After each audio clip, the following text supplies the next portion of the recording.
Olá, tudo bem com você? Vamos aí a mais uma correção. Na verdade, aprendizado aí sem fronteiras, como a gente chamou aqui. Nós estamos aí abordando questões que são aplicadas fora aqui do nosso país para que a gente amplie cada vez mais o nosso conhecimento e também aprofundar um pouco do que a gente vê aqui nesse nosso canal.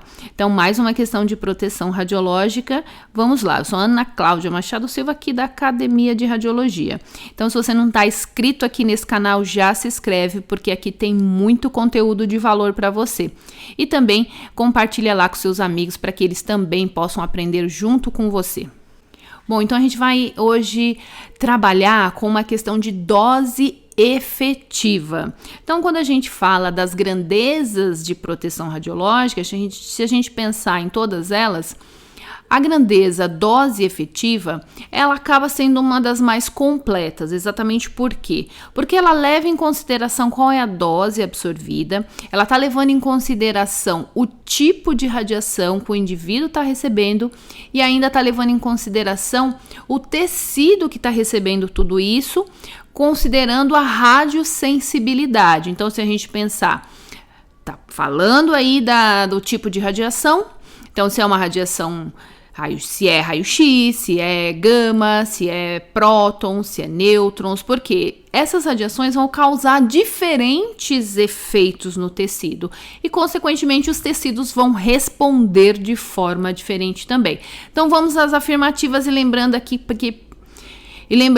que para esse tipo de questão, a gente vai ver cada uma delas e classificar como verdadeiras ou falsas e vamos justificar, porque é assim que a gente amplia o conhecimento, né? Não adianta eu simplesmente passar todas as afirmativas e falar, certo é a C, mas por quê? Lembra que aqui a gente gosta de questionar, então isso é importante, esse espírito de questionamento é muito importante para quem quer aprender ciência de verdade. Bom, então primeiro aí, a primeira afirmativa é lembrar se a dose efetiva, ela depende do fator peso do tecido. Bom, eu dei essa introdução já para você lembrar dos fatores aí, mas também para ajudar a gente já a responder também essas questões. Então, depende aí do fator peso do tecido, porque ele está querendo dizer que a gente leva em consideração o tipo de tecido que está recebendo radiação. E por que a gente leva isso em consideração?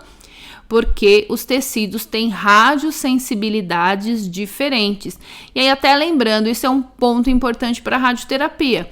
Quando se vai aplicar uma dose em determinado tecido, precisa saber se ele responde bem à dose de radiação ou não, se ele é radiosensível ou se ele é radioresistente. Porque, de repente, se ele é um tecido radioresistente, a radioterapia não pode não ser a melhor alternativa para aquele tratamento. E aí, o que você acha? Essa é uma afirmativa verdadeira ou falsa? Então, vamos lá, é uma alternativa. Então, essa afirmativa, na verdade, ela é verdadeira. A gente leva em consideração aí o tipo de tecido para dose efetiva. Vamos à próxima. Depende do tipo de radiação? Bom, como a gente falou logo na introdução, ela é uma das mais completas. Então, depende sim do tipo de radiação. Se é alfa, se é beta, se é raio-x, se é raio gama, se é neutro e qual é a energia do nêutron. Então, essa afirmativa também verdadeira. Vamos à próxima. Medido em sievert, então qual é a unidade? Isso é uma pergunta muito clássica dos concursos aí, as unidades de medida, porque muitos alunos confundem, mas eu tenho certeza, se você é um seguidor daqui, você não confunde mais. Então, qual é a unidade de medida, como a gente mede aí dose efetiva? Então, você deve lembrar, a gente já falou isso em alguns vídeos, que a unidade é o sievert. Então, essa é uma alternativa verdadeira. Vamos ao próximo. A dose efetiva, ela é igual à dose equivalente? E aí, o que você acha? Quando a gente calcula a dose equivalente, eu posso dizer que ela é igual à dose efetiva? Então, o que você deve lembrar? Que lá na dose equivalente, a gente considera qual a dose absorvida e o tipo de radiação. Então, na dose equivalente, a gente não está considerando a radiosensibilidade do tecido, a gente está considerando só o tipo de radiação. Então, essa é uma afirmativa que é falsa. E aí vamos para a última. Ela é usada para medir a exposição interna à radiação. Então, se a gente lembrar, a gente está considerando a radiosensibilidade do tecido, e aí quando a gente fala do tecido, o paciente recebeu, o indivíduo lá recebeu uma dose em tórax, a gente está considerando, quando fala tecido, está considerando os órgãos internos, está considerando o pulmão, está considerando o coração. Então, a gente, nesse caso, o fator aí, peso do tecido, ele vai incorporar a exposição interna, sim, da radiação. Então, essa é uma afirmativa aí que é verdadeira.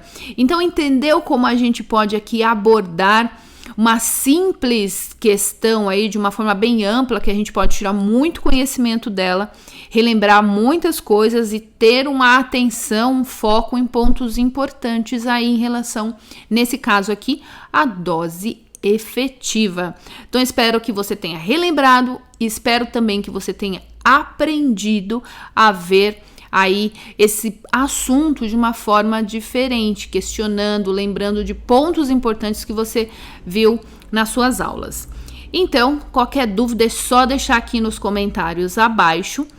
E aí eu queria deixar até uma pergunta aqui, se alguém quiser deixar a resposta, o que você acha aí em relação, qual a importância desta grandeza aí para a proteção radiológica? Então deixa aqui nos comentários abaixo para que a gente continue conversando aí além desse vídeo. E eu vejo você no próximo vídeo. Tchau, tchau!